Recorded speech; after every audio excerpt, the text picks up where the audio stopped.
территорию автозаправки заезжает. Заезжает улица Исхак Разакова, 2Г, НПЗ. Нократ району. Томодзулпиев айла.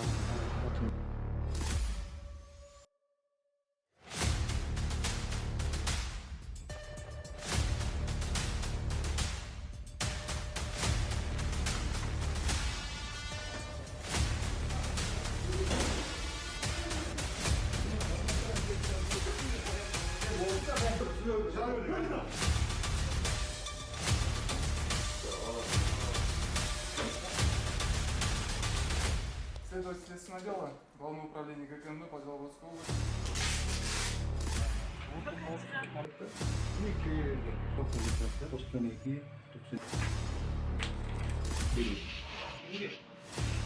Машинка, барбуш.